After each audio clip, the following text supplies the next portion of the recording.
And more than that, hindi naman kasi parent ang House of Representatives for them to say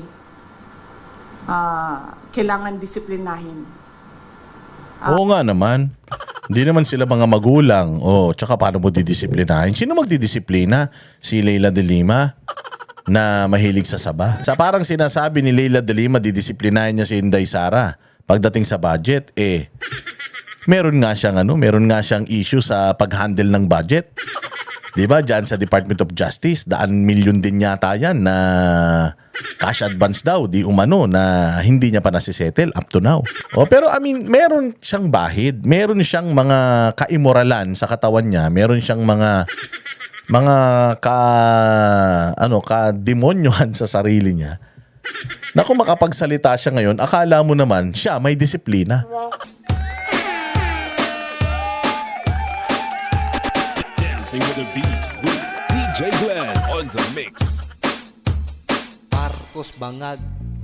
Magandang araw mga bossing. Ito na naman ang inyong pinakapaboritong fake news peddler sa balat ng YouTube. Ang vlogger na hindi dapat iniintindi, ang vlogger na hindi dapat inaalala, at ang vlogger na dapat ay pinapanood lang, bawal ma-inlove.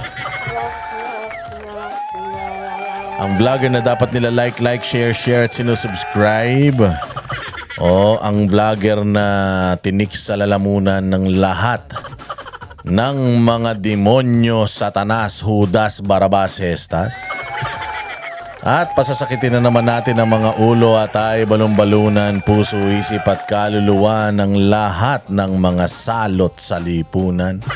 Lahat ng mga switik, pendeho, mga putok sa buho, mga kawatan, magnanakaw, sindikato, mga baliw, ogag,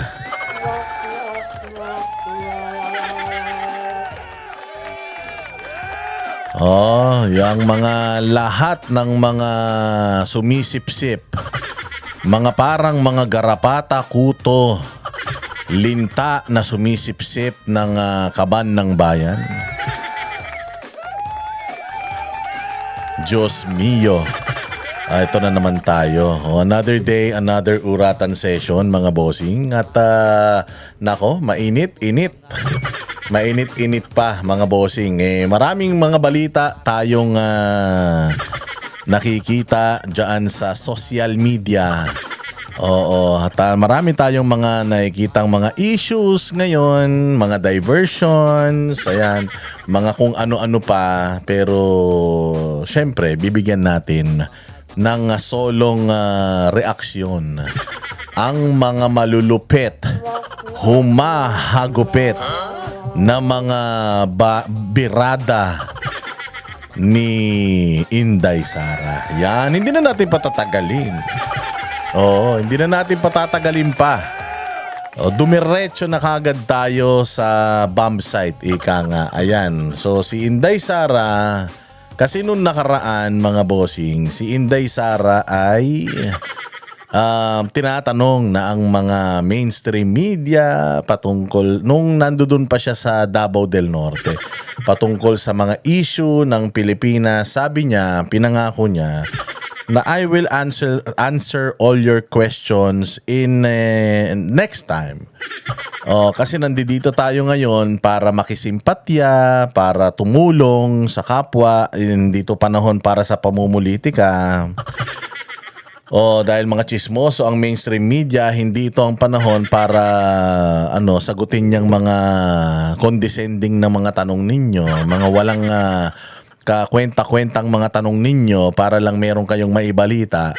Magtulong-tulong muna tayo, ha. Tabang-tabang muna tayo sa mga kababayan natin biktima ng kalamidad, ha. So eto nga, dumating itong araw na ito at malupit kasi nag-allocate siya ng oras para sagutin ang lahat ng mga tanong ng mga Pilipino pati ng media. Solid. Ayan, kaya simulan na natin. Habang maaga pa, sasagutin niya lahat ng mga may init na issue. At talaga namang umaatikabo yung mga sagot niya rito. Kaya ito ang sasabayan na rin natin ng reaksyon yung mga statement niya dito. Ha? O panoorin natin hanggang dulo. Merong tatamaan o tatamaan na talaga ang Office of the President, ang administrasyon sa investigasyon, ay biglang namamatay yung investigasyon. Ayan, no, that's first diversion. Which is yan naman talaga ang gawain ng administrasyon na sa tuwing papunta sa kanilang direksyon, yung trail of evidence, gagawa sila ng mga kaliwat kanang smoke screen. Noong yung asawa niya, ni asawa ng presidente, hindi ba? Nagkaroon ng chismis. Actually, hindi chismis, totoo. Pero chismis, nakasama siya, yung alam niyo yung na-overdose sa droga. Yung anak ng isang bilyonaryo na kabata-bata pa o na-overdose sa droga. Umamin din mismo yung asawa noong namatay na talagang bumatak sila. Hindi naman nila inamin na nandoon ang unang ginang pero kasama sila sa entourage. Yung asawa, yung babae, kasama sa entourage dahil nagtatrabaho ito sa opisina ng unang ginang. Ay, hindi ko alam kung mismong sa Office of the First Lady o isa sa mga opisina na pinangangasiwaan ni First Lady. So umamin, ito nga nakakapagtaka, no? Kasi nung umamin yung asawa noong namatay na nagdodroga sila, so ibig sabihin merong kasama ang First Lady sa grupo niya na addictus. At kung addictus yung kasama niya, saan kumuha ng droga yun? Hindi naman taga-Amerika yun, mga taga-Pilipinas yun. So, sino source nila sa Amerika? Ano yun? Pinasok nila mula sa Pilipinas, papunta sa Amerika yung sininghot nila? O doon na nila kinuha? I mean, yun yung mga tanong, ha? At saka isa pa, sinisanti ba? Yung asawa na yon na empleyado nila, sinisanti ba? Kasi syempre, umamin siya, nagdodroga siya, tapos nagtatrabaho siya sa gobyerno. Paano yun? Di ba yun yung mga malulupit na mga tanong na talagang pinipilit na alamin ng taong bayan, tapos biglang boom. Biglang tinrabaho si Pangulong Duterte. Biglang kung ano-ano yung mga issue na binuksan, biglang inactivate yung Department of Justice at kung ano-ano pa mga ahensya, media, mga troll. Hindi ba? So, pansamantala nawala dun yung atensyon. So, yung diversion at marami pang ibang mga diversion, mga bossing. Pero alam mo, sa tuwing dinadivert naman nila, yung kalikasan, pilit namang ibinabalik sa kanila. Yung mga issue. Diretso natin. Kung nawawala, kung nalilibing, kung nalulubog yung investigasyon. So, ibig sabihin, meron talagang pagkontrol sa kwento. Ma'am Queenie? Alright. Buenas tardes, ma'am. Yes, Yeah. ma'am. Is it true that the family of the blogger who posted a picture of PBBM captioned headshot approached you and is asking for help but you allegedly turned them down? No, ma'am. I never, Fake news. So saan nanggaling yung balita na yun daw nagpost ng headshot na vlogger na napakatanga talaga, sa totoo lang. Napakatanga nung nangyari na yan. Kasi may arrow, bogo, di ba? Bogo. Ibig sabihin nun sa bugo. Ibig sabihin nun sa mga Bisaya, bopol. Tapos may arrow papunta sa ulo ni presidente. Tapos, ang caption, translated pa yung caption, headshot. Siguro binisaya yung sapul na sapul. Siguro something like that. Basta yun yung lumabas, headshot. Tumantakin mo. Yung nag-post, hinuli dahil sinabi na hitman daw siya. Hitman daw siya at tila mo nag-i-incite siya na i-assassinate yung presidente. Diyos ko po. Tawan-tawa yung mga Bisaya. Sabi nga itong mga taga-Tagalog, mga Tagalog talaga hindi makaintindi ng humor. Ibig sabihin, bugo, may araw na ganun, ang bugo, yung presidente. O, ganun ka-frustrated yung mga tao to the point na they're starting to make fun of the president. Why? Akala ko ba masaya taong bayan? Akala ko ba tumataas yung rating nyo? Tapos, pagka may taong nagsasalita against you, again this is not a troll account. Itong naglagay ng mga ganyan, yung bogo-bogo na yon, yung headshot-headshotan na yon, totoong tao, tinan mo nahuli nila. Oo, pero tinan mo yung mga gumagawa ng mga pangit na picture rinda, yung mga nagsishare ng mga meme. Tingnan mo, pag tinan mo, lock profile. As in, dadalawa yung kaibigan. Oo, 1 linggo pa lang yung account. At saka, ang dami na namang ang daming si Inday, gusto na nilang mamatay. Si Bato nga, may picture pa na may lalaking nilagay niya yung niya na may hawak na baril. O hindi ba bakit yun? Hindi iniimbestigan. Tapos ito lang, nag-post lang ng ganun, bugo. O bawal na ba sabihan bobo yung yung presidente? Kung yun ang opinion mo dahil yung tingin mo, bobo talaga eh. Pag ini-interview, utal-utal, paikot-ikot, walang pinupuntahan yung mga sinasabi. Anong tawag mo ron? Oh, so fake news, lumapit daw kay Inday. Pero sabi naman na Inday, hindi. Bakit naman lalapit sa akin yun? O may PAW naman, may Public Attorney's Office naman. Pwede naman siya doon lumapit para humingi ng abogado. I never received a request for help from the family of the vlogger.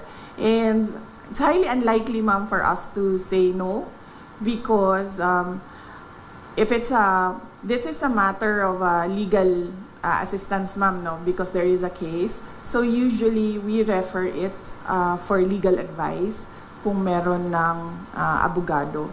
So very unlikely na humindi yung Office of the Vice President. Kasi ang protocol o ang SOP namin sa opisina na kapag merong... Ayan, kaya pumutok yung issue na yan na lumapit daw sa kanya, kunyari. Pinapalabas na naman ng mga putang ng mga fake news peddler na katulad ko.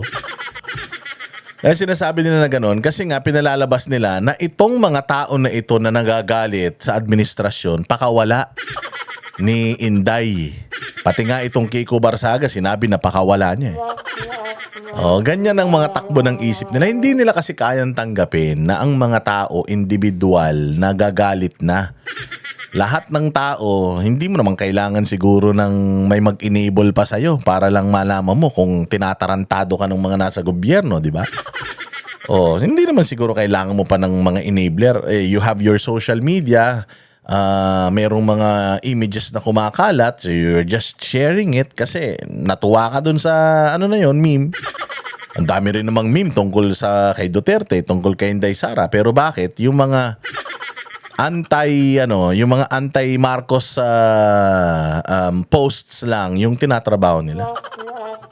Lumapit ng tulong at example, pag-assess ng tao, legal problem siya, ay hinahanapan siya or pinapartner siya sa kung sino yung abogado na pwedeng magbigay ng legal advice. Next question. Another issue po, okay lang po ba? Okay.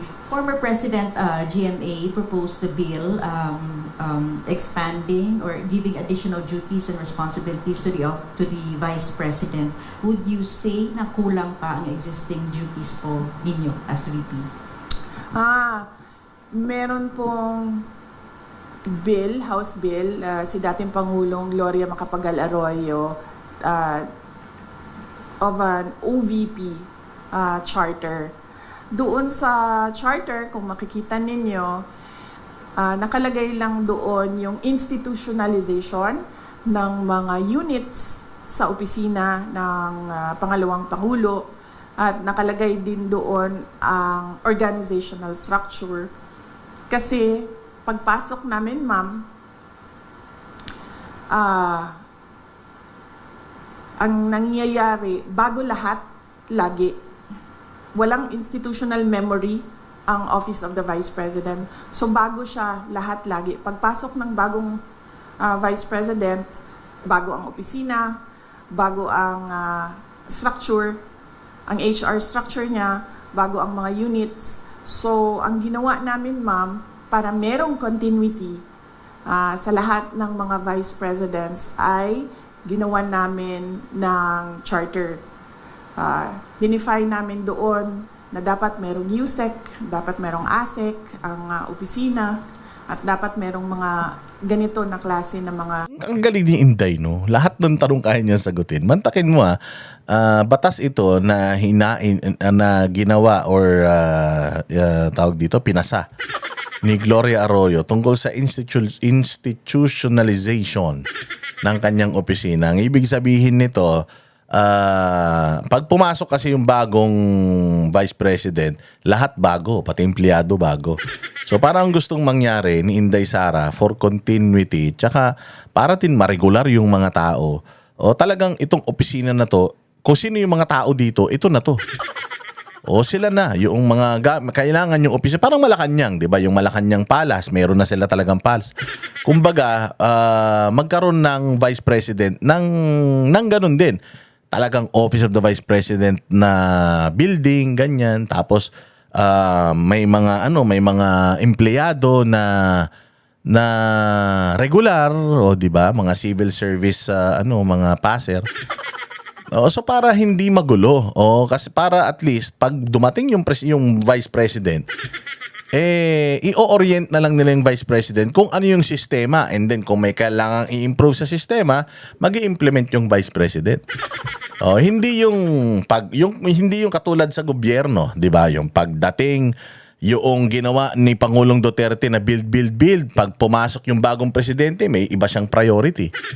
So pwede niyang i-unprogrammed muna yung mga approved na mga proyekto nung nakaraang administrasyon, tapos i-prioritize niya yung kanya. Which is nagiging palpak. So parang minsan tuloy kulang yung 6 na taon ng isang presidente, kasi nga ang nangyayari pagka natapos niya yung termino niya, nailatag naman niya yung mga predicates, nailatag naman niya yung kumbaga blueprint ng plano para sa sa future, pagdating nung bagong presidente, iba yung trip niya sa buhay. So mangyayari, nasasayang yung mga matatagal ng pinagplanuhan, yung mga napondohan na mga proyekto. Dahil minsan nagiging political din. Ako, ayaw ko dun sa presidenteng pinalitan ko. So para hindi yung legacy hindi ma-credit sa kanya, i-stop ko na lang. Gagawa ko ng legacy ko na sarili. So yun yung sinasabi. Tsaka yung sa budget naman, kailangan daw ang isang vice president, yung kanyang budget ay fixed. Hindi rin naman pwede yun. Sa akin hindi pwede yun. Kasi bagamat taon-taon inilalaban ni Inday Sara yung kanyang budget, pero syempre nagbabago Nagbabago yung tawag dito, priorities ng Office of the Vice President. So unless yun nga gagawin ngang institutionalized, yung basta nasa Office of the Vice President ka, dapat meron kang relief operations, meron kang budget para sa education, para sa health. Yung para siyang mini president ba? Yung mga ganon, yung extra na budget para, so halimbawa kung gagawin nating fix na ang budget ng OVP is 5 billion. Ito yung mga proyekto ng OVP na kumbaga sa lahat ng vice president, yun yung magiging standard na trabaho nila. Kasi ang vice president, walang wala siyang mandato. Mandato niya is to wait for the president to become incapacitated para siya pumalit, di ba? A heartbeat away nga of becoming a president. Ibig sabihin, pag huminto ang tibok ng puso ng presidente, ready siya na maging presidente. So basically, inaantay lang niya na mamatay yung presidente, ganun. So parang spare tire lang talaga siya, na kapag na-flat, ako yung papalit, ganun. So yun lang talaga yung mandato. So ngayon, ang mangyayari dun sa institutionalization, magkakaroon na ng talagang ganap yung Office of the Vice President. Na kailangan pondohan ng gobyerno. So magiging fixed yung budget ng gobyerno para niya yung mga functions niya na yun. Kasi sayang naman yung posisyon. Sayang naman yung posisyon, di ba? parang inaantay mo lang mamatay yung presidente? Nagpapasweldo ka ng mga tao sa opisina mo para antayin mamatay yung presidente? Why not? Habang buhay yung presidente, mag-function ka din, hindi ba? Function ka din. Tulungan mo yung administrasyon sa pagre-relief operation, sa pag-medical mission, sa pagganito, di ba? Wala nang problema yun eh. Kahit na duplication yun, ang nakikinabang pa rin naman yung taong bayan eh, di ba? Hindi naman taga-Africa na ikinabang. Hindi naman taga-Australia, hindi naman taga-Amerika. Ang nakikinabang naman Pilipino. So, ano ngayon? Kung may ginagawa na ang DSWD, tapos yung ginagawa ng DSWD, dinuduplicate nila, eh hindi naman sila tumutulong sa parehas na lugar. Halimbawa, tumulong na siya sa barangay 123, tapos si VP sa barangay 123 din pupunta. Eh siyempre, hindi rin naman kaya ng DSWD let's say, for example, na magbigay ng tulong sa buong Pilipinas at the same time. So at least meron siyang opisina na nakakatulong. So mas maraming natutulungan, mas happy, 'di ba? Although nagagalit din tayo noon kay Leni Robredo na dinuduplicate niya yung ginagawa ng DSWD at ng iba-iba pang mga ahensya. So ngayon mas naiintindihan natin dahil dito sa ginawa ni Gloria at dahil dito sa pagpapaliwanag ni Inday na yun yung plano talaga na ma-institutionalize at maging specific or madagdagan yung ng OVP. Units, KM, HR, legal, finance, yung opisina ng, of course, yung security unit na naging controversial sa aking termino. At, yung OVP, him namin, at mga iba pang mga administration policies inside the Office of the Vice President. Kung makikita ninyo, wala kaming nilagay doon na specific project dahil ang ang function ng Vice President ay kumbaga constitutional successor. Yun lang ang only function ng Office of ng Vice President. Pero sa atin, traditionally, ang Office of the Vice President ay binibigyan ng budget for the Vice President to decide on what his or her projects are, and then they can implement projects to complement the services of the other national government agencies. So on that note, hindi namin nilagay yun, ma'am. Kasi baka, naisip ko, merong Vice President na papasok na wala siyang project. Wala siyang gustong gawin, kundi maging constitutional successor lang. So ibig sabihin, mag-aantay lang siya na mawala yung presidente. Pero so far, wala pa naman tayong nakita by history, wala tayong nakita na Vice President na ganun ang gusto niya.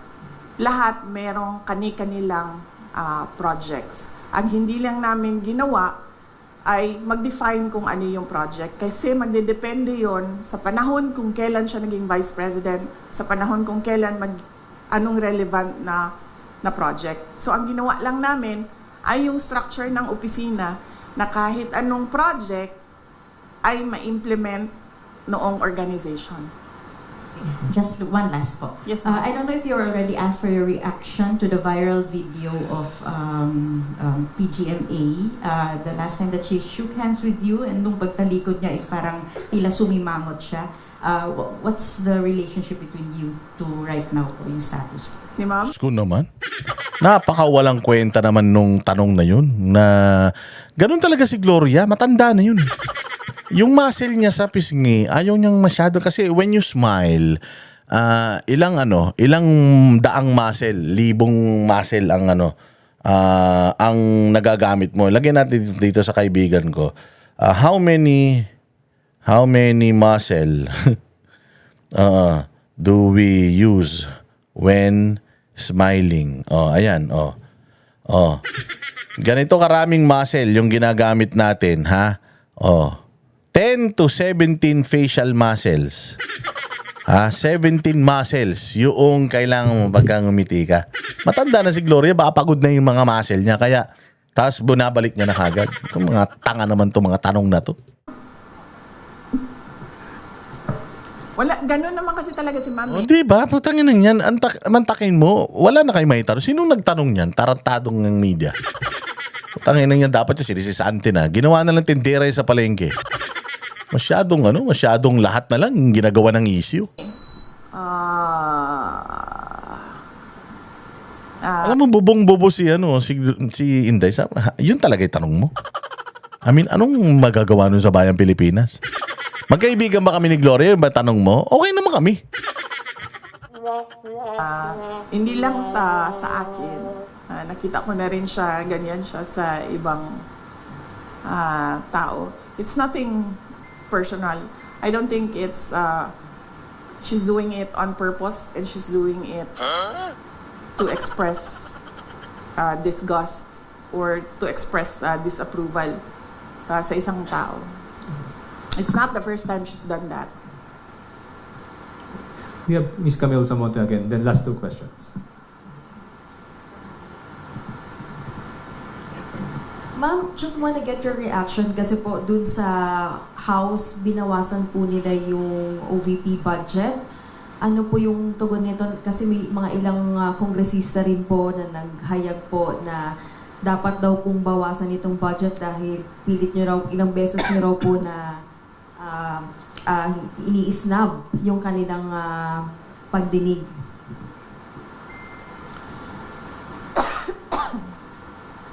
Isang beses lang ako hindi pumunta. Sa plenary, 2 beses. Sa plenary, 2 beses ako hindi pumunta sa kanila. But beyond that, as early as August, I think August 15, noong tinanong na ako kung ano yung expectations ko sa budget hearings, sinabi ko na ang expectation namin ay bawasan nila ang budget of the office of the Vice President. Dahil sinabi ko at that time, it's the same administration, it's the same speaker of the House of Representatives, and it's the same set of characters. So on that point, tama nga ako sa sinabi ko noong August. Hindi man siya Last one. nakakagulat. Hindi na ako nagugulat sa House of Representatives. Last two questions. Sorry. Sola. Baka pwede niyo pong sagutin yung sinasabi ng iba, especially Congresswoman De Lima saying that you're a brat. You would like to address that comment of her po? Oo.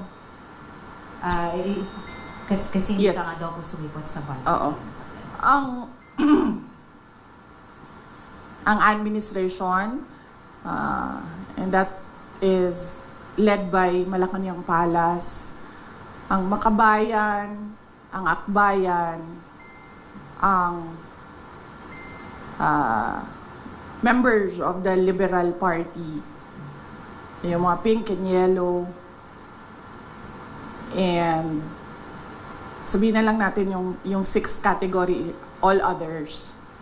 Meron yan silang narrative about Inday Sara. Kung napapansin nyo, paulit-ulit lang yan na sinasabi nila. Kung ano yung, at pansinin nyo din, kung ano yung lumalabas sa bibig ng Malacanang Palas, susunod yung kanilang online service providers sa news. Whether it be fake news, bloggers, totoong news, or trolling, pare-pareho yung narrative nila. At pansinin nyo, lahat ng lumabas na mga articles, isa lang yan. Sinasabi nila, number 1, pro-China. Number 2, brat. Number 3, lukaret, crazy. At number 4, Nakalimutan ko yung isa. Ano yung isa, ma'am? Paulit-ulit lang yan sila eh. At confidential funds. Ilustay. Yan. Pro-China, BRAT, Luka-Luka, at confidential funds. 4 lang yan. Pansinin nyo, inuulit-ulit nila yan. Hoping siguro na one of those will stick sa image or sa reputation para makasira sa akin. So, hindi ako nagtataka na magsasabi ng ganyan si Leila de Lima. Yung word na brat. Ginagamit nila lagi yan. And more than that, hindi naman kasi parent ang House of Representatives for them to say kailangan disiplinahin. Oo nga naman. Hindi naman sila mga magulang. Tsaka paano mo didisiplinahin? Sino magdidisiplina? Si Leila de Lima na mahilig sa saba. Para mo sinasabing sasabihan ko yung anak ko na wag maglandi tapos napakalandi mo. Iba-iba yung lalaki mo, di ba? Parang ano naman yun. Ito na lang, pagdating na lang sa budget. Sa parang sinasabi ni Leila de Lima, didisiplinahin niya si Inday Sara. Pagdating sa budget, meron nga siyang issue sa pag-handle ng budget. Di ba? Diyan sa Department of Justice, 100 million din yata yan na cash advance daw, di umano, na hindi niya pa nasisettle up to now. Tapos di umano, although na-acquit na siya diyan sa mga kaso niya diyan sa Bilibid, tinan mo, nangungulekta daw sa Bilibid, di umano That's sinasabing totoo. Actually, na-dismiss na nga yan pero I mean, meron siyang bahid, meron siyang mga kaimoralan sa katawan niya, meron siyang mga ka-demonyohan sa sarili niya. Na kung makapagsalita siya ngayon, akala mo naman siya may disiplina. Ang ina niyan, umaming ka nga na na yung asawa mong, yung driver mo na may asawa kinalantari mo Tapos nagsuntukan pa nga sila nung isa mo pang driver Walang hiya naman Dahil lang sa tinuhog mo sila pareho Tapos gusto mo ikaw ang magdidisiplina kay Inday Sara? Oo. Anong moral ascendancy meron ka? Diyos ko po. Ang Vice President. Dahil sa totoo lang, ang tawag nga natin sa kanila mga buaya, di ba? Ganun yung general perception. Ang sakit? Oo nga naman. Di ba? For the longest time, even before this administration, sa mga pelikula noon, ang tawag nila sa congressman, buaya. So even before this institution, ganun na yung reputasyon. Oo, congressman, buaya, di ba? Ganun ang tawag sa kanila. Tapos sila na mga buwaya na may mga insertion, may mga pagnanakaw, may mga flood control projects na may mga sarili pa sila, kanya-kanya pa silang mga mga tawag din mga construction firm. Nagsiyamanan sila nung naging mga politiko sila. Sila ang magdidisiplina kay Inday Sara. Yung the very institution na sinabi ni Pangulong Duterte, the most rotten institution in the Philippines, the Congress. Kayo ang yung problema nga sa inyo galing Yung ang sinasangkot sa anomalya ng flood control, yung speaker nyo, yung pinakatatay nyo, at saka yung kanang kamay niya, yun ang itinuturo dito sa mga pagnanakaw. Tapos, meron kayong tigas ng mukha na didisiplinahin nyo ang opisina ni Inday Sara?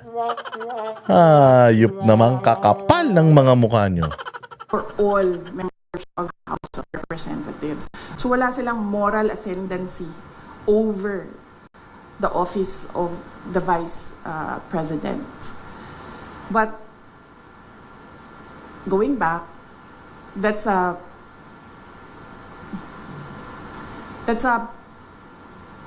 messaging narrative of anti-Duterte. No, not anti-Duterte. Anti-Sara Duterte. Messaging narrative nila. Nasa message board yan nila sa mga anti-Sara Duterte. Yan, paulit-ulit yan sila. Pro-China, Luka-Luka, confidential funds, at Brat. Ang problema kasi sa messaging nila, hindi ko na lang sabihin kasi baka matuto sila sa akin, ma'am. Ayoko, ma'am, pag sinabi ko, then matuto sila, and then makaisip sila ng bago. Wag na. Last question. Ma'am, It's a narrative by anti-Sara Duterte groups. Ma'am, si Speaker Ramon, former Speaker Romualdez appeared before the ICI today at sabi po niya na he's happy to be invited daw at willing naman daw po siya mag-share ng kanyang mga nalaman tungkol sa budget process at information on insertions. Your thoughts on this po? Wala na, hindi ko na siya iniisip, ma'am.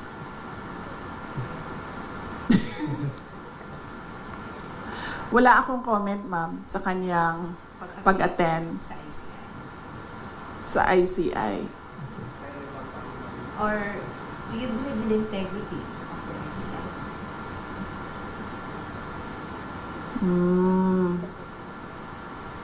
Sinabi ko na yan, diba? Na ang ginawa lang kasi ng Pangulo noong tinamaan siya nung sarili niyang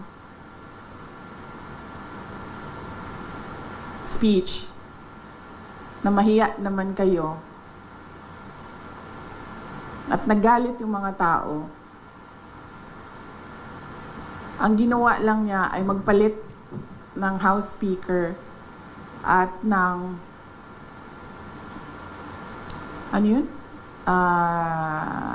President ng Senate at gumawa ng ICI. Pero hanggang ngayon, wala pa rin nananagot. So, para bang ako dapat ang imbestigahan, ako din ang gumawa kung sino ang mag-iimbestiga sa akin. So, on the question of integrity, definitely,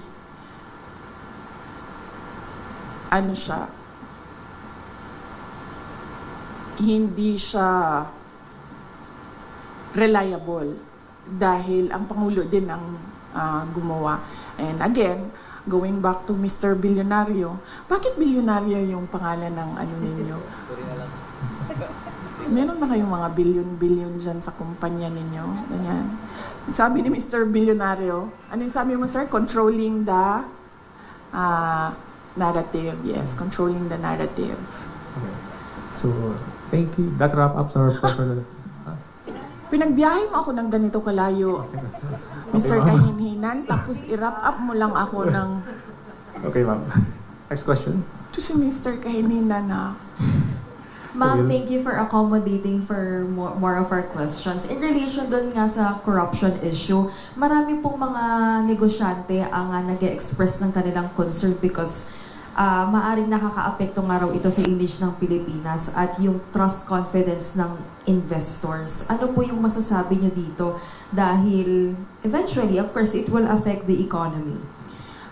Yes, ma'am. Totoo yan. Even before this corruption scandal, one of the, we can say siguro, top 3 reasons why investors do not put their money in the Philippines is because of corruption.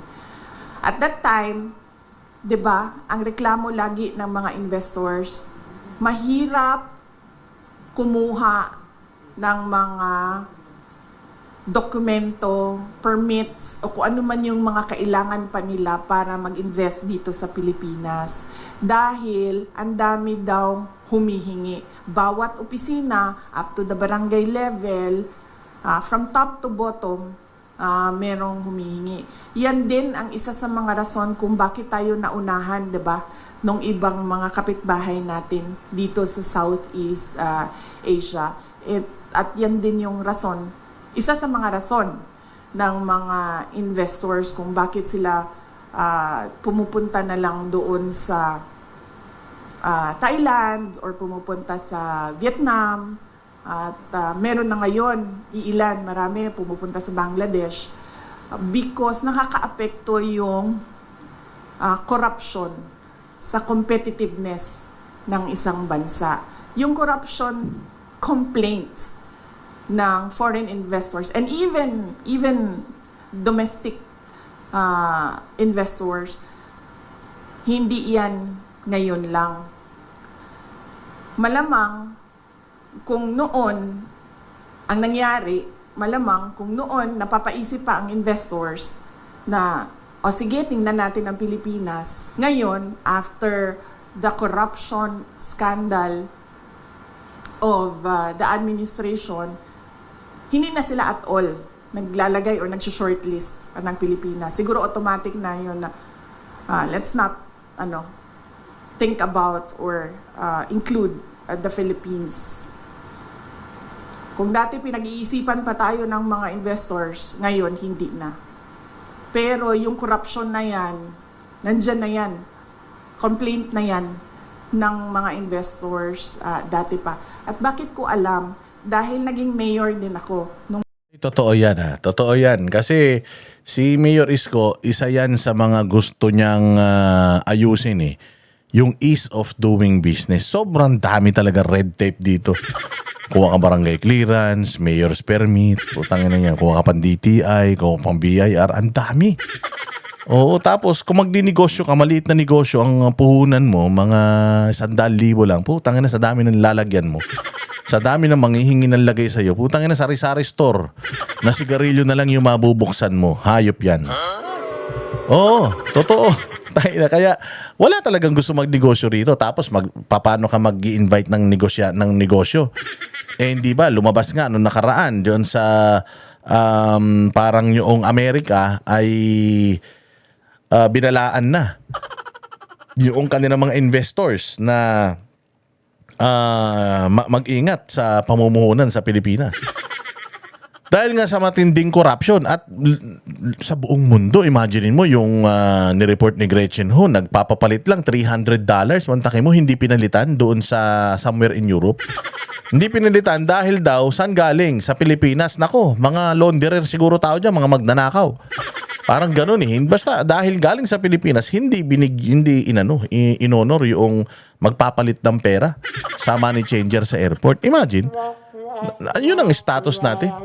O tapos saka, tinan mo naman, yung turismo natin, bumagsak. O paano mo sasabihin na umaangat ang ekonomiya natin, lahat pabagsak?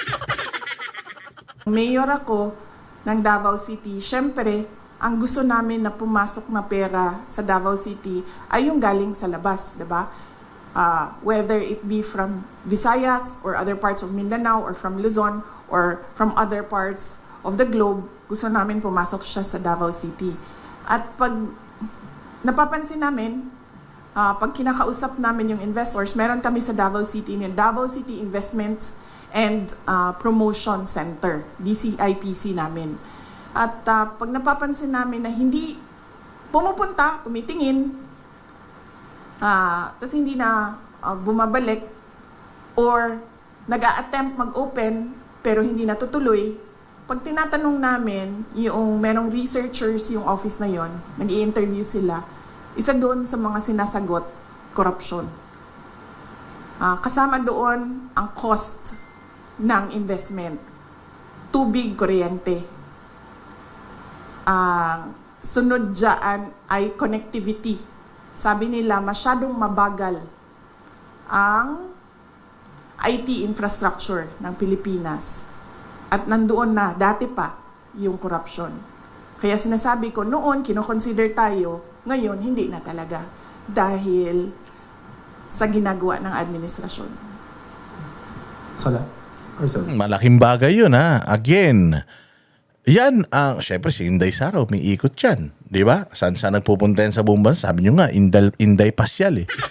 Panay ang pasyal niyan. At pag namamasyal yan, isa yan sa mga ginagawa niya. She's gathering intel kung ano ang tingin ng mga nasa ibang bansa sa atin. Sabi ko nga sa inyo, pagka ang isang bansa naisip ang Pilipinas, syempre ang unang iisipin nila presidente, hindi ba? And if mayroon silang nalalaman na o naririnig na corruption sa Pilipinas, sinong nasa isip nila kagad? Ang nasa isip nila si Bryce, si Alcantara? Hindi, yung head of state, yung leader ng bansa na yun. Kapag may pangit na nangyayari sa bansa na ito, yun kagad ang iniisip nila. Yung leader, yung head, siya kagad ang naaalala. Kasi lahat yan ng mga magaganda o pangit na nangyayari, nagre-reflect yan sa leader, sa presidente. O limbawa, may Pilipino na namatay sa Amerika dahil sa let's say for example, isang terrorist attack. O, iisipin ba natin yung mayor, yung governor noong noong lugar kung saan siya namatay? Hindi. Ang lagi natin iniisip, yung pinakakilala natin, sino? Yung leader, yung tatay, yung may-ari ng bansa. Yung may-ari ng bahay, di ba? Yun kagad ang alam natin. So, parang dito kasi sinasabi nila na walang kinalaman si Bongbong dyan. Diyos ko naman. Alam naman yan ng lahat ng world leaders na ang budget ng bansa, ang huling may say, presidente. So kung ang isang budget ay corrupt, sinong sisisihin mo? Yung gumawa ng budget? Hindi, yung presidente na nag-approve. Di ba? Kaya ka nga approver eh. Kaya ka nga signatory eh. O kasi itong mga nasa baba will try to corrupt. O hahanap yan sila. Kumbaga mag-waste yan sila eh. O ngayon ikaw kung tatanga-tanga ka or kung kasapakat ka, pababayaan mo yung mga ginawang loopholes, corruption netong mga gumawa nung pagbabudget. Halimbawa, ang lulutuin, ang budget natin sa isang taon sa pagkain ay halimbawa mga 100,000 sa isang household, 100K. That's sa 100K na yan, nandoon na yung yung mga menu, ganyan. Pero ang hihingin mo, ang hihingin mo mga 700,000 o mga 1 million yung hihingin mo. O bakit ganun? Ang forecast lang natin 100,000. O kasi kunyari, hindi kasi maglalagay pa tayo dito ng minsan may birthday, so maglilechon tayo niyan. Pambili ng yelo, ganun. So gagawan nila ng mga paraan para maipasok nila yung mga pera na ibubulsa rin nila. Sino mag-a-approve nun bandang huli? O katulad ako'y tatay, ako'y nagtatrabaho. Sino mag-a-approve ng budget ng bahay natin? O syempre ako'y nagtatrabaho. Pipirmahan ko ngayon, sige, ito pera. Ayan. Tapos, ang gagawin natin, hati-hati rin tayo dyan. Hindi ba? Diyos mio. So, ganun ang siyempre, alam ng yan eh. Alam ng buong mundo kung sinong pumipirma. Sino yung may last say? Sino yung dapat na, second line or third line of defense? So, sasabihin natin sa ibang bansa, hindi, mabait yung presidente na. Ba't corrupt yung bayan nyo? Hindi kasi corrupt yung mga congressman. Hindi. Kasi yung mga congressman, party lang yan noong bansa. Nasa yan? Nasa leadership yan. Leader ba ang kamara? Hindi. Ang leader, yung presidente, yun ang leader. So yun ang talagang masisilip, makikita ng lahat ng mga bansa sa ibang, kasi tinan mo noong Pangulong Duterte ang presidente, pag pupunta ako ng ibang bansa, nalalaman nila na Pilipino ko, ang una nilang sinasabi, your president is good. Your president is tough. Your president doesn't like drugs, blah blah blah. I hope that our president here in our country is like your president. Kilala si Pangulong Duterte bilang isang matapang, firm at magaling na leader. Ngayon, pumunta ka sa ibang bansa. Pumunta ka sa ibang bansa. Anong mga chismis tungkol kay BBM? Ngayon lumalabas ulit yung mga yung mga Guinness World of Record. Sa Guinness World of Record, sa 25 years na naging presidente si Bongbong, siya ang pinakamagnanakaw na presidente sa buong mundo. Mantang pag nalagay ka sa Guinness World Record, ikaw yung numero 1 sa larangan na yun. Yun nga lang, hindi sa kabutihan. Yung tatay niya na ilagay dun sa larangan ng mga magnanakaw na presidente, numero 1 siyang pinakamagnanakaw. Sabi ko nga sa inyo lalo na ngayon, yung ninakaw ng tatay niya ng 25 years, nawala dito, nawala sa Pilipinas, ng ng 3 taon. Diyos mio. Oh. So, sinong sisisihin? Oh, ngayon si Claire Castro, sabihan niya yung ibang bansa na wag sisihin si Bongbong. Oh, na mabait si Bongbong, malinis ang kamay ni Bongbong. Walang bahid diyan. Oh, sabihin niya ngayon, papaniwalain niya kasi sasabihin ng ibang leaders, tanga ka ba? Tanga ka ba? Napakahirap ng bansa ninyo. Tingnan niyo, nasa dulon-dulo na nga kayo. At sa pinaka-corrupt na bansa sa buong Southeast Asia, pangatlo kayo. O tas sasabihin mo, malinis yung presidente nyo. Ma'am, amidst the situation that we have now, like, yung mga issue, corruption, rallies here, there, yung kanya-kanya ng air ng grievances or disappointment yung mga Filipino. As Vice President, ma'am, what else could be done? I mean, there's ICI, ang dami na nagrarally. Ano bang pwede pang gawin, ma'am? Alam mo, ma'am, as Vice President? Akala ko Vice President.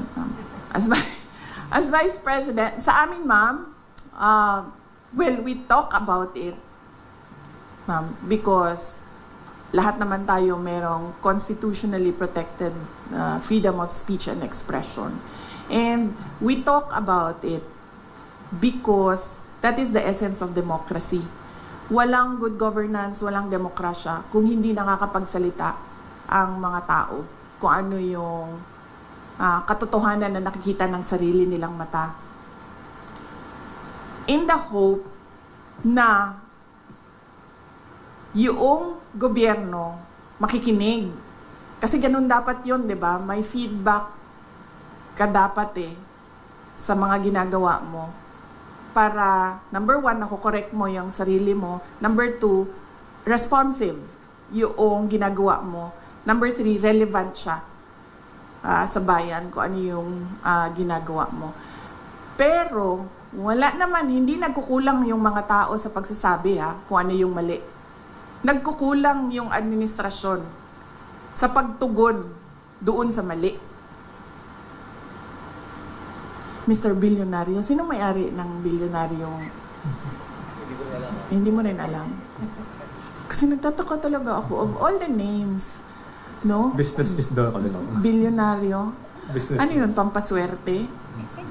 Kasi may swerte sa pangalan. Kinungso yung... Alam nyo ba kung bakit sarcastic si Inday Sara?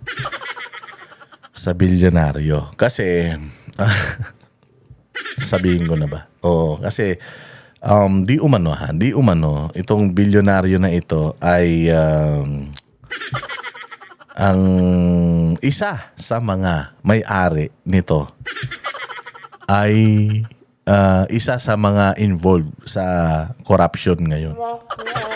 Hindi ko na sabihin kung sino, pero kaya inaasar niya. Ba't ba bilyonaryo tawag sa inyo? Bakit ba bilyonaryo yung ano nyo? Tsaka bakit ba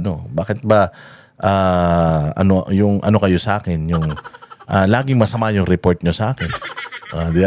Kasi nga may yung yung isa sa mga satanas sa Pilipinas, di umano na may-ari niyan merong ibang nagpo-post na may-ari pero meron talagang pinaka-may-ari sa likuran niyan, di ba? Parang nun, yung sa Rappler dati, di ba? Yung sa Rappler parang may investor sila na na foreigner. Na bawal sa local media, di ba? Parang gano'n. Pangalan ninyo? Okay. Any more Yes. questions? Ma'am, ikaw ma'am, wala kang tanong sa akin, ma'am. Ang layo ng biyahe namin, lahat niyan nilaba, tapos wala kang tanong sa amin. Ma'am, wait. Magtanong ka, ma'am. Miss Queenie, Simil, EBS-CBN. Yan, ma'am. Gising pa yan siya ng maaga, ma'am, para tumayo dyan sa tabi. Pagtrabahuin mo yan siya, ma'am. Yes, ma'am. You mentioned earlier na narrative po ng mga anti-Sara Duterte, yung that you're pro-China. But what exactly, ma'am, is your stand on this continuing harassment by Chinese Coast Guard against our Philippine vessels within Philippine territory? Yes, ma'am. My stand is, meron tayong arbitral award. Meron, nanalo na tayo doon. That is clear. Nakita yan ng buong mundo. And we need to assert that through diplomatic channels. Uupo. Because the harassment in the West Philippine Sea, it does not comprise the entire relationship natin sa China. Meron naman tayong problema sa iba't ibang bansa, mami. Hindi lang sa China. Pero ang ginagawa natin ay dinadaan natin sa Department of Foreign Affairs. Umuupo yan sila doon, pinag-uusapan nila yan doon. So, yaan yung karapat-dapat na gawin ng isang gobyerno kapag meron silang problema sa ibang bansa. Hindi lang sa China. It has to go through the diplomatic channels. Pinag-uusapan yan. Hindi yan pinaglalabanan doon sa dagat. Do you think, ma'am, your father during his term as president was able to do this, talagang panindigan yung arbitral ruling na meron ng Pilipinas against China? Hindi ko alam, ma'am, kung ano ang records ng Department of Foreign Affairs at the time of the term of President Rodrigo Duterte from 2016 to 2022. There should be some sort of records there kung ano na ang nagawa ng DFA para umupo with the People's Republic of China with regard to this arbitral award. But more than asking about kung ano ang ginawa ni dating Pangulong Rodrigo Duterte is asking kung ano ang ginawa ng present administration about that arbitral award. And pushing for that decision. Oo nga naman. Sinisisi nila si Pangulong Duterte na hindi niya pinush through or pinush yung arbitrary decision. Bakit ngayon ganun din naman? I mean, sa mga interview, they are pushing pero wala rin naman silang ginawa doon sa yung katulad niyan, yung kaibigan nating Amerika hindi rin naman sila nagpapatulong sa Amerika na i-assert yung yung pagkapanalo natin diyan sa UNCLOS, di ba? Bakit kay Pangulong Duterte sinisisi nila? Pero ngayon, parang wala rin naman silang ginagawa kasi bomba-bomba pa rin naman tayo. Nandito na ang Amerika. Kakampi tayo ng Amerika pero binubugbog pa rin tayo dyan. Kala ko ba magagaling sila? Meron tayong panalo tayo sa UNCLOS, ganyan. Bakit hindi nila ma-impose sa China? Hindi daw in-impose ni Pangulong Duterte tapos sila hindi rin nila ini-impose. Anong klase yun? Ma'am, there's a polling question here from one of the members of the OVP media. Kay Red Mendoza ng Times. Ma'am, your comment daw po sa pagbansag na pakawala niyo daw si Congressman Kiko Barzaga of Cavite, especially with his antics last weekend. Hindi ko... Okay, number one, kilala ko si Congressman Kiko Barzaga because of the campaign in Cavite in 2022. Dahil uniteam siya. Ang pagkakaalam ko, ang mga magulang niya, hindi sila for the uniteam. Ang maalala ko, yung mga magulang niya, Sara only. Pero si Congressman Kiko Barzaga was for the uniteam. Hindi ko alam kung nagkausap man kami from that time na nagkita kami sa kampanya hanggang ngayon, kung meron man, pero ang huling maalala ko na nagkausap kami is doon sa rally ng Uniteam sa kanila, sa Dasmariñas, Cavite. Hindi ko pakawala si Kiko Barsaga. Sa tingin niyo ba, sa personality ni Congressman Kiko Barsaga, isa siyang tao na mahandle ng kahit sino man? Diba? Nakikita niyo naman yung kanyang independence sa pag-iisip eh. Nakikita niyo din yung kanyang lakas ng loob. Nakikita niyo din yung prinsipyo niya. Ang example ko na lang dito ay, unang-una, yung mga magulang niya, hindi Uniteam yun ha. Si Kiko Barsaga, Uniteam. Hindi yan nakikinig sa mga magulang niya, ibig sabihin. Diba? So bakit yan makikinig kay Sara Duterte? So no, I do not control Congressman Kiko Barsaga. He is his own person, he has his own principles, and he has his own free will. And there is nothing wrong at all with what he is doing because, as I said, tayong lahat, we are covered by the freedom of speech and expression. Unfortunately, meron tayong administrasyon na hindi nila matanggap na meron talagang mga tao na number 1, hindi natatakot, at number 2, hindi nabibili ng pera. Anyone? Sir? Roel Barreño po, Philippine Star, ma'am. Maayong hapon. May nga po, sir. May ikakalakas pa rin po ba yung lindol sa Pilipinas Uy, kesa doon bakit sa po? lindol sa nangyaring skandalo ng corruption, ma'am? Let's give chance to others wala. Baka meron pang ibang sunod. Yes, ma'am. Yes, magandang hapon po, Finally. Vice President. Ma'am, I would just want to ask, with the alleged destabilization and then yung rally natin, ma'am, left and right, Luzon, Visayas, Mindanao, ang mga lumabas, ma'am, mga young ones, makikita natin mga estudyante. Ma'am, sa tingin niyo, ma'am, with what is happening now, magpapatuloy pa to, ma'am? Alam mo, ma'am, yung destabilization, nanggagaling lang naman yan sa administrasyon eh.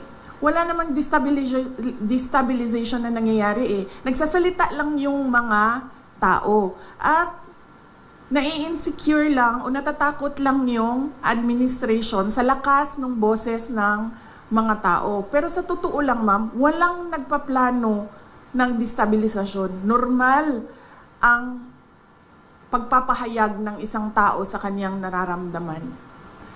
Ang pansin ko na Totoo yan. Wala naman destabilization eh. Meron lang mga nagre-reklamo. Meron lang mga dismayado na gusto siyang paalisin na sa pwesto. Like, mag-resign ng sarili niya. Kasi nakikita naman ng tao na parang hindi naman niya talaga kaya na i-lead itong bayan natin for 3.5 years. Wala naman nangyari talaga sa Pilipinas. As in, wala. Puro kahayupan na nangyari sa bayan. Puro pagnanakaw eh. So, ang tao, alam ng tao na hindi na siya effective. Alam ng tao na hindi na siya dapat pagkatiwalaan. So, bakit nandiyan pa siya? Mag-resign ka na lang. Parang naikiusap ang tao sa kanya na mag-resign kasi tao naman ang nagboto sa kanya dyan eh. So, para sa kanila kasi destabilization yon. Para sa kanila, pag nag-post ka ng something, inciting to sedition na yun. Well, in fact, nagpapahayag ka lang naman ng iyong pagkadismaya. Kasi, putang ina naman, kung maganda naman yung ginagawa niya, bakit mo sisirain?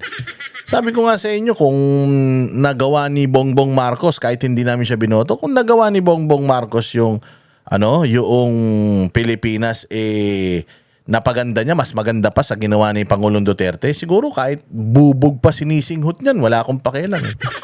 Kahit lumulunok pa ng pako yan na may kasamang may kasamang Coco Lamber, wala akong pakialam kahit na ano pang tama sa utak niyan. Basta ang Pilipinas, dinala niya sa maayos yung mga proyekto ng Pangulo, diniretso niya.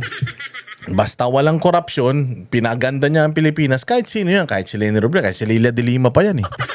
Kahit sino pa yan, basta ganun ang gagawin sa bayang Pilipinas, bakit ka magagalit? Ba't ka magrereklamo kung maganda?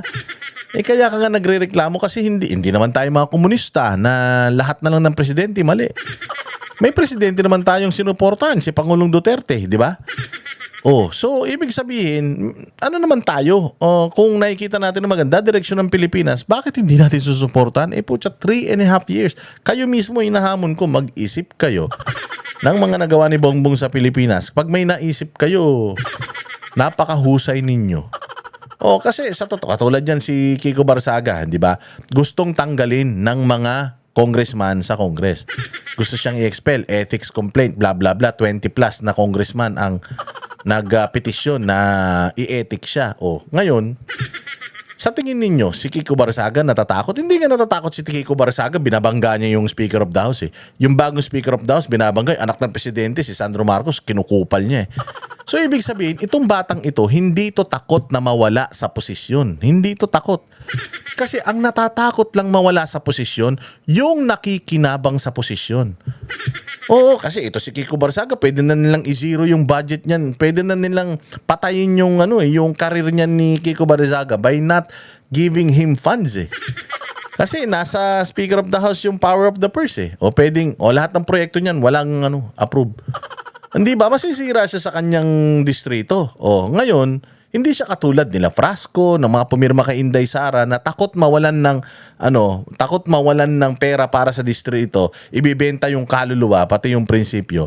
Si Kiko Barsaga, sa nakikita ko, hindi siya natatakot na matanggal kasi nga hindi naman siya magnanakaw eh. Ang natatakot lang matanggal sa Kongreso, ang natatakot lang matanggal sa kapangyarihan, yung mga yumaman sa kapangyarihan, yung mga magnanakaw. At inaabuso yung kanilang kapangyarihan para gipitin yung kalaban at makapagnakaw habang panahon. Habang tumitibok ang puso ng mga putang ina niyan, magnanakaw sa Pilipinas yan. Yun ang takot mawala sa posisyon. Si Kiko, tanggalin mo yan bukas sa Congress, okay lang yan. Mayaman naman yan eh. Magkano lang sweldo ng congressman eh. Ang sweldo ng congressman, 250,000 lang. Baka mas malaki pa, mas malaki pa yung kinikita ng mga yan sa negosyo nila eh. May mga negosyo yan sigurado.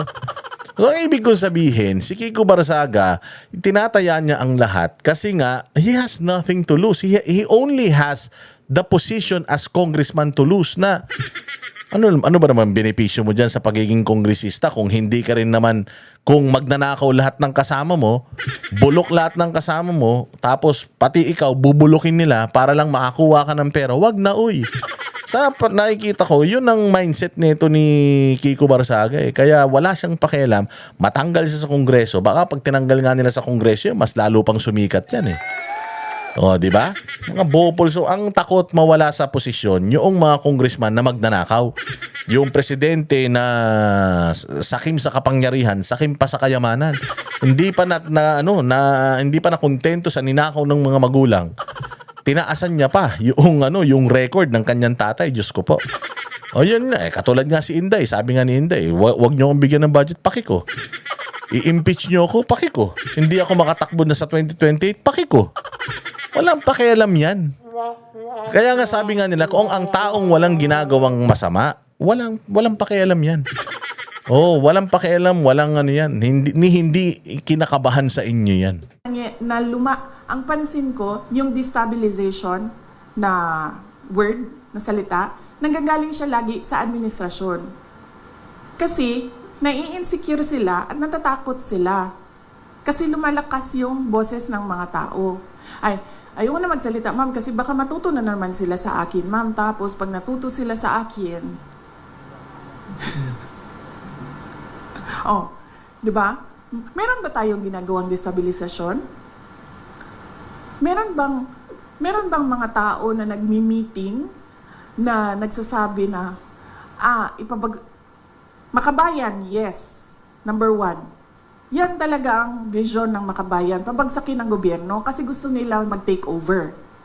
So kung meron man grupo na nagmi-meeting para pabagsakin ang administrasyon, ang gobyerno, Makabayan yon. Wala nang iba.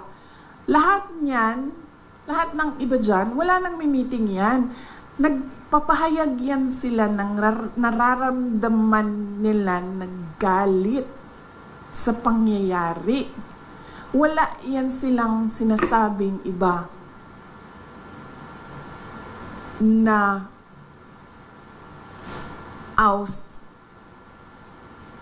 or ano bang tawag dyan, paggawa ng masama sa presidente o panggulo sa gobyerno. Wala. Nagsasalita lang yan. Lahat ng mga tao ng kanilang, nagsasabi lang sila sa galit nila. Tayo pala. Kasama na ako dun, ma'am. Nagsasabi lang nga kami. Tayo, sa galit natin.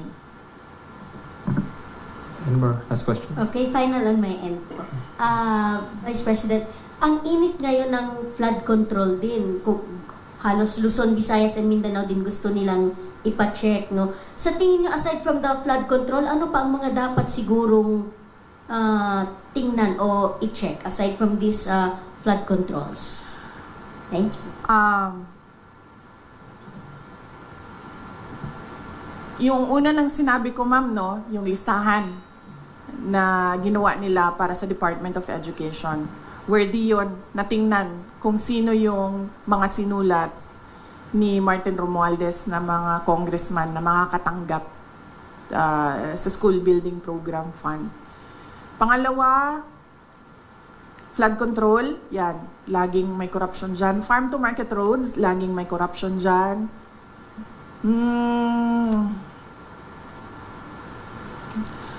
Yung pagsira ng highway, ma'am, bagong highway sirain, tapos sementohin natin ulit. Anong tawag dun sa ganun? Road repairs. Road repairs? Road reblocking, no? Ang tawag dyan? Oh, yan, ma'am. Nakikita ko yan lagi, ma'am. Sa highways, kahit sa Mindanao, non-stop. Every year. Ayos, sirain, ayusin, sirain. Yan. Okay. Last question. Marisol. Ma'am, kasama sa pagpapahayag ng kanilang galit, may ilang grupo ng panawagan ay Marcos resign. Do you share the same sentiment? No, ma'am. I never said Marcos resign. Ang sinabi ko, ma'am, unang-una, magpa-drug test siya. May challenge na siya galing kay Attorney Vic Rodriguez. And that is a hanging open challenge na hanggang ngayon ayaw niyang gawin. Na sinasabi ko, that is a betrayal of public trust because when you are president or vice president, you consecrate yourself to the service of the nation. Ibig sabihin nun, ibibigay mo na yung sarili mo sa bayan. Ibig sabihin nun, yung katawan mo, hindi na yan sa iyo sa bayan na yan. Yung pag-iisip mo, hindi na yan sa iyo sa bayan na yan.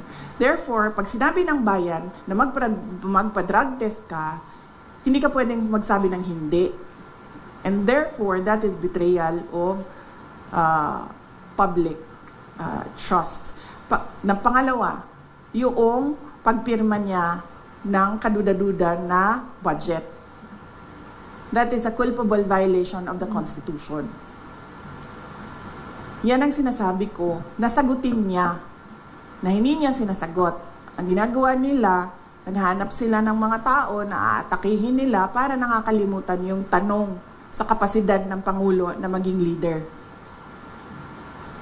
So hindi niyo rin supportado, ma'am, yung panawagan ng ilang grupo na Marcos Never resign? ask him to resign. That is a pointless call, Malabo yun kasi nga, in the first place, she could have been the president kung gusto lang niya ng presidency. Ayaw nga niya eh. Magmi-mayor nga lang yan. Sila nga lang nagpilit eh.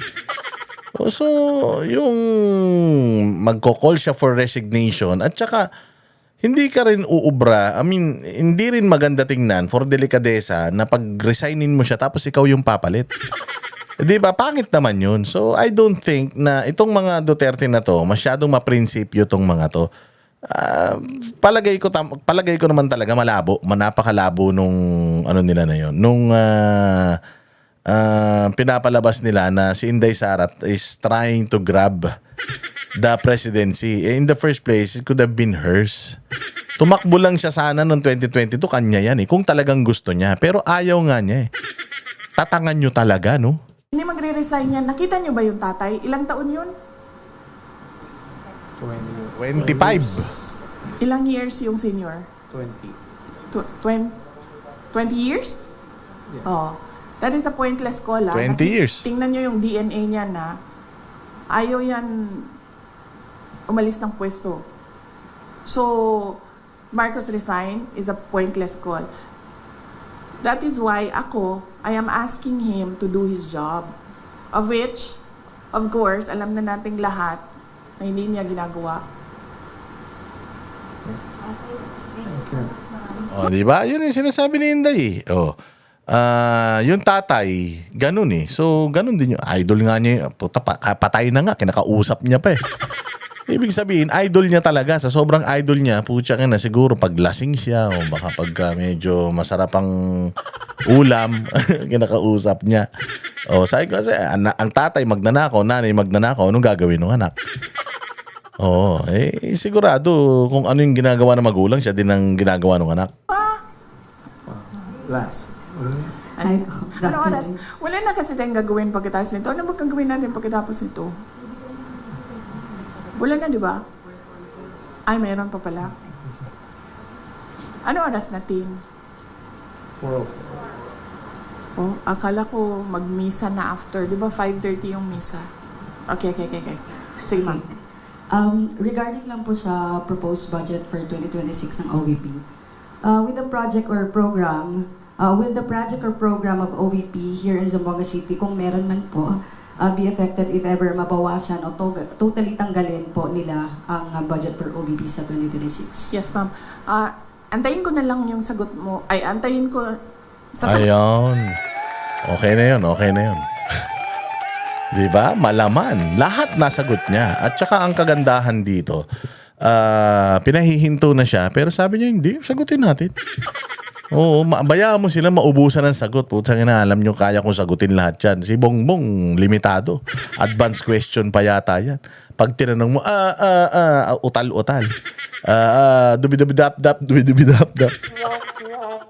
Ganun yan. Ganun magsalita yan. So, walang kakwenta-kwenta. Hindi ba? Kita mo naman ng future president natin, si VP Sara, na anything you throw at her, she can articulate ng sagot na maayos at alam mo walang kaplastikan, walang kasinungalingan. Di ba? I hope you enjoyed.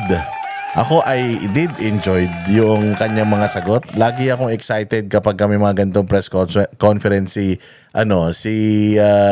Madam Vice President kasi nga sigurado ako kumukulo na naman ng tumbong neto ni Claire Castro at sasagutin na naman niya ng mapalbalagbag lahat ng mga pinagsasabi niya ni Inday Sara.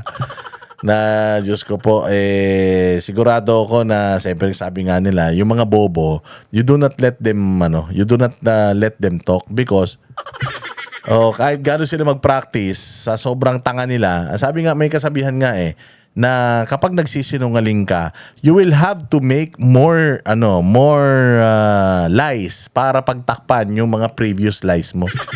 So you'll end up sabi nga kahit na anong galing mo magsinungaling because you are lying, mahuhuli at mahuhuli ka dahil nga nagsisinungaling ka. Pero kung katulad ka nito ni Inday Sara na puro katotohanan yung lumalabas sa kanyang bibig, kahit paikot-ikutin mo, it's the same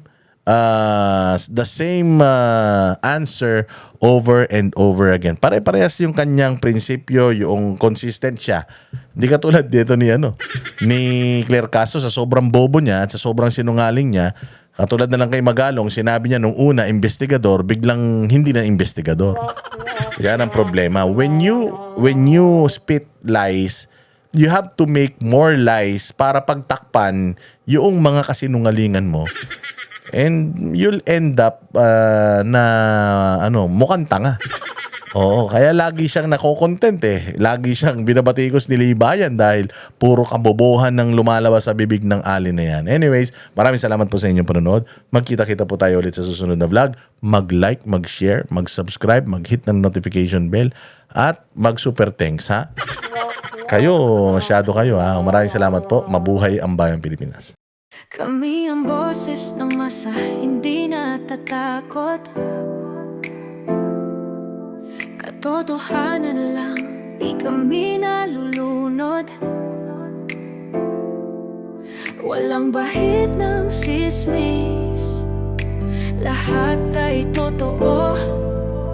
Kahit sino ka pa, pag mali ka babanatan ka. Walang pinipili kulay, wala kaming kinikilingan. Basta para sa bayan, kami lalaban. Pag tama palakpakan, pag mali banatan. Di matitinag, di matatakot, para sa bayan tuloy ang sigaw. Sa harap ng kamera, walang halong takot.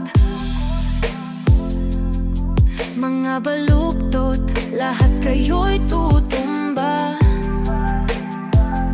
Ang hustisya at